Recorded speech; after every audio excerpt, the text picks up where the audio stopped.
یہ مشن ہم اپنی مرضی سے نہیں چلایا بلکہ اللہ رسول کی رضا تھی، جنہوں نے ہم کو کچھ سبق سکھا کر بھیجا تھا اور یہ بھی کہا تھا کہ تمہیں ساری دنیا میں اس مشن کو پھیلانا ہوگا اور ہمارے چاہنے والے تمہارے ساتھ لگ جائیں گے۔ اور واقعی وہ روحیں جو رب سے محبت کرنے والی تھیں، انہوں نے ہر معاملہ میں ہماری امداد کری، لیکن ان میں کچھ نادان بھی تھے جن کی وجہ سے ہم کو پریشانی اٹھانا پڑی۔ ہم ان کو چھوڑ بھی نہیں سکتے کیونکہ ان کے ذکر قلب کی منظوری اور ضمانت بھی دے چکے ہیں، لیکن ان سے التماس ہے کہ وہ دھڑے بازی کو چھوڑیں، دشمن چاروں طرف سے تمہاری طاق میں ہے۔ اعوذ باللہ من الشیطان الرجیم، بسم اللہ الرحمن الرحیم۔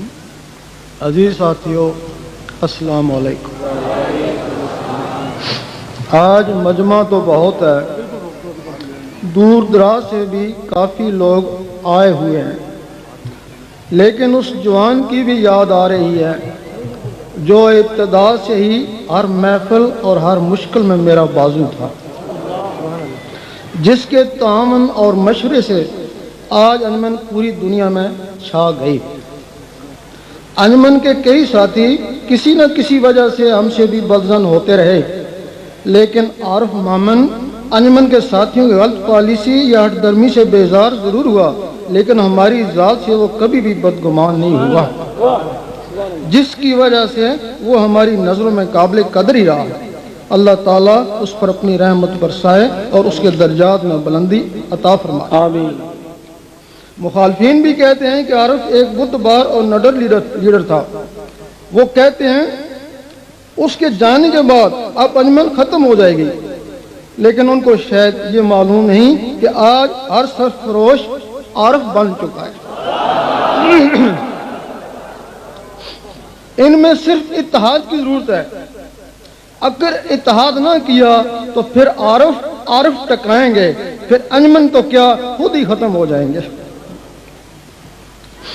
عارف کی وفات کے وقت میں امریکہ میں تھا، جس کی وجہ سے عارف کے کچھ مخالف عناصر کو موقع مل گیا اور انہوں نے قرآن خوانی، فاتح خوانی یا ذکر اللہ کے بجائے قصیدوں کی آڑ میں میوزک اور دھمالیں شروع کر دیں اور اپنی بچت کے لیے ہمارے نادان بیٹوں کا استعمال کیا، جس کا ہمیں بہت ہی دکھ ہوا۔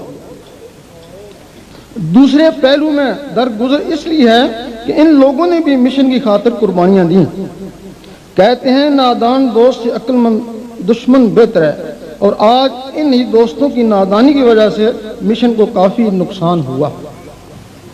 یقین کریں یہ مشن ہم اپنی مرضی سے نہیں چلایا بلکہ اللہ رسول کی رضا تھی، جنہوں نے ہم کو کچھ سبق سکھا کر بھیجا تھا اور یہ بھی کہا تھا کہ تمہیں ساری دنیا میں اس مشن کو پھیلانا ہوگا اور ہمارے چاہنے والے تمہارے ساتھ لگ جائیں گے۔ اور واقعی وہ روحیں جو رب سے محبت کرنے والی تھیں، انہوں نے ہر معاملہ میں ہماری امداد کری، لیکن ان میں کچھ نادان بھی تھے جن کی وجہ سے ہم کو پریشانی اٹھانا پڑی۔ ہم ان کو چھوڑ بھی نہیں سکتے کیونکہ ان کے ذکر قلب کی منظوری اور ضمانت بھی دے چکے ہیں، لیکن ان سے التماس ہے کہ وہ دھڑے بازی کو چھوڑیں، دشمن چاروں طرف سے تمہاری طاق میں ہے، اب نادانی کا وقت نہیں ہے۔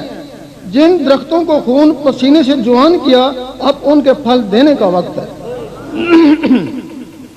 جو بھی چیز مشن کو نقصان پہنچاتی ہے اس سے اجتناب کریں، آپس میں پیار و محبت سے رہیں تاکہ انجمن دوبارہ منظم ہو۔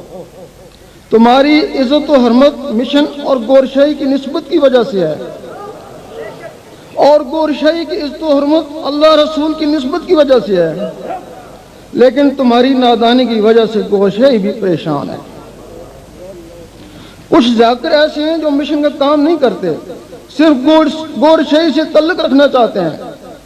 اگر وہ مشن کا کام بھی کریں تو ان کے لیے اور زیادہ بہتری ہے، بصورت دیگر وہ کام کرنے والوں کے معاملے میں دخل نہ دیں، اور مشن والے بھی ان کو حقیر یہ کم تر نہ سمجھیں، شاید کبھی کھوٹا سکہ بھی کام آ جائے۔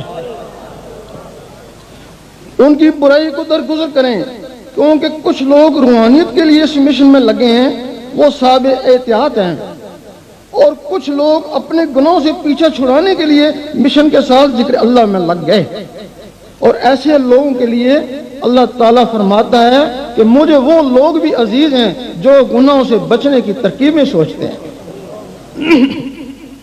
اس وقت انجمن کے پیچھے علماء سو ہاتھ دھو کر پڑ گئے ہیں، علماء کی کئی مقامات پر میٹنگیں ہوئیں اور یہ فیصلہ طے ہوا کہ جس قدر بھی گور شاہی کو بدنام کر سکتے ہو کرو، جتنا بھی اس مشن کو نقصان پہنچا سکتے ہو پہنچاؤ، اور تقریباً ہر مسجد میں جمعہ کے خطبہ میں گور شاہی پر زہر اگلا جاتا ہے۔ دین نبی کا سچا دائی، عاشقوں کے دل کا ماہی۔ علماء کے مخالف ہونے کی کچھ وجوہات ہیں۔ علماء نوجوانوں کو سیاست میں دھکیلتے ہیں اور یہ مشن نوجوانوں کو سیاست سے نکال کر ذکر اللہ کے ذریعے روحانیت میں داخل کر رہا ہے۔ فرقہ واریت اور دہشت گردی کی ذمہ دار سیاست ہی ہے۔ دینی سیاست میں فرقہ واریت، فتوی بازی اور ہر کوئی امیر المومنین ہے، اور ملکی سیاست میں قتل و غارت، ڈاکے، دہشت گردی اور ہر کوئی مجرم ہے۔ وہ لوگ جو اللہ کو پانے کے لیے علماء سے بیعت تھے، کچھ نہ ملنے کی وجہ سے انجمن کی طرف راغب ہو گئے، جس سے ان کی دکانداری بند ہو گئی۔ ہر عالم اپنے آپ کو ولی سمجھتا ہے، جبکہ ہم کہتے ہیں کہ اللہ سے ہم کلام یا دیدار کے بغیر ولایت کا دعویٰ جھوٹا ہے۔ عالم کہتا ہے کہ جب تک کوئی مسجد میں نماز نہ پڑھے ولی نہیں ہو سکتا۔ طریقت کہتی ہے جب تک کوئی عرش مولا میں جا کر نماز نہ پڑھے ولی نہیں ہو سکتا۔ اللہ، ہمارے نزدیک نماز کا منکر کافر ہے، لیکن کوئی گھر میں، کوئی مسجد میں، کوئی خانہ کعبہ میں اور کوئی عرش مولا میں جا کر نماز پڑھتا ہے۔ یہ اپنی اپنی پہنچ اور توفیق خداوندی ہے۔ عالم ربانی دین کے وارث ہیں، ان کی توہین دین اسلام کی توہین ہے، اور ان کی عزت ہر مسلمان پر فرض ہے، کیونکہ وہ بنی اسرائیل کے نبیوں کی مانند ہیں۔ لیکن یہ پیشہ ور عالم سو مذہب اسلام میں ایک فتنہ ہے، 72 فرقوں کے ذمہ دار اور مسلمانوں کو آپس میں لڑانے کے ماہر ہیں، بلکہ اب تو حکومتی کاموں میں بھی دخل دے کر ملک کے لیے بھی مصیبت بن گئے۔ حکومت بھی ان سے پریشان ہے، یہ جس کے پیچھے پڑ جاتے ہیں اسے چکا کر ہی چھوڑتے ہیں۔ بلکہ پچھلے دنوں شہباز شریف نے بھی ان سے تنگ آ کر کہہ ہی دیا کہ میں ان عالموں کے پاؤں پکڑتا ہوں کہ وہ فرقہ واریت سے باز آ جائیں۔ لیکن یہ علماء یاد رکھیں کہ علماء کی کوئی بھی سازش یا مخالفت گور شاہی کو چکا نہیں سکتی۔ تیرا شاہی میرا شاہی، دین نبی کا سچا دائی، ہم بن کے مست ملنگ رہیں گے، دنیا والے دنگ رہیں گے۔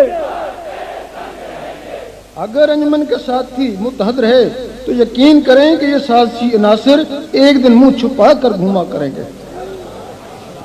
ہمارا یہ تجربہ ہے کہ ایسے علماء کو سدھارنا بہت ہی مشکل ہے، لیکن ان کو خریدنا بہت آسان ہے۔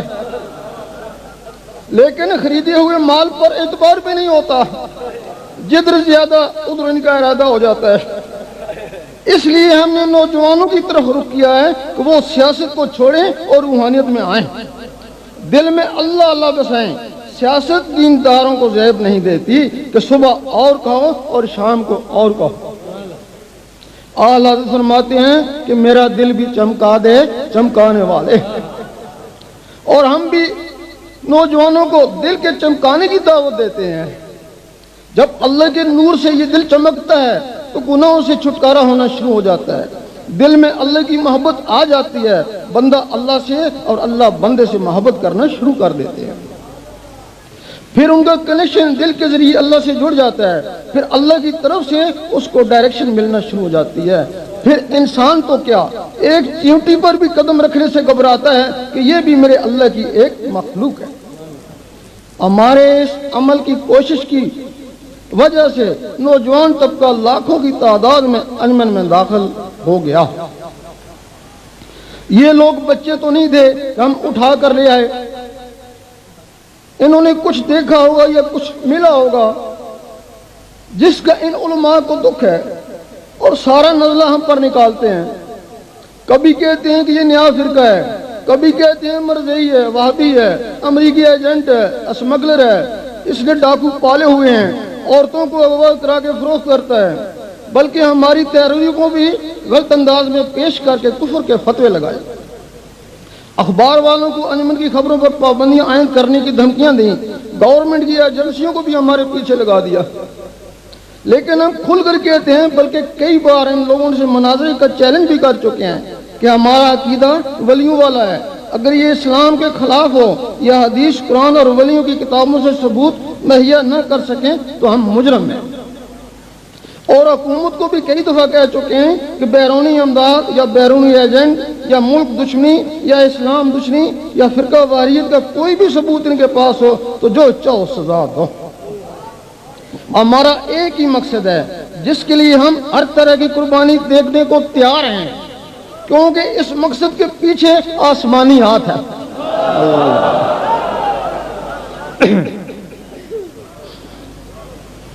اللہ تعالیٰ نے فرمایا کہ مجھ سے محبت کرنے والی روحیں اس دنیا میں موجود ہیں, کچھ مسلم میں, کچھ سکھوں میں, کچھ ہندوؤں میں اور کچھ غیر مذاہب میں, کچھ افریقہ میں, کچھ امریکہ میں اور کچھ باقی ممالک میں بے چین بے تاب تڑپ رہی ہیں. تم ان میں جاؤ, اللہ کی محبت کا رستہ دکھاؤ, ان کے دلوں تک اللہ اللہ پہنچاؤ, پھر جس کو ہم چاہیں گے نکال لیں گے. اور پھر ہم نے دیکھا کہ گنہگار کے دل میں اللہ کا نور چلا جائے تو پرہیزگار ہو جاتا ہے, کافر کے دل میں اللہ اللہ چلا جائے تو مسلمان ہو جاتا ہے, اور مسلمان کے دل میں اللہ اللہ چلا جائے تو مومن بن جاتا ہے. تو پھر حدیث, قلب مومن بیت اللہ, قلب مومن عرش اللہ. آخر میں یہ اعلان بھی کیا جاتا ہے کہ محمد عارف میمن کی جگہ وسیع محمد قریشی کو نامزد کیا جاتا ہے. سبحان اللہ. اور اب ان کا تعاون اور ادب سب ذاکرین کا فرض ہے. اللہ تعالیٰ سب کو توفیق دے کہ ان باتوں پہ عمل کریں. آمین.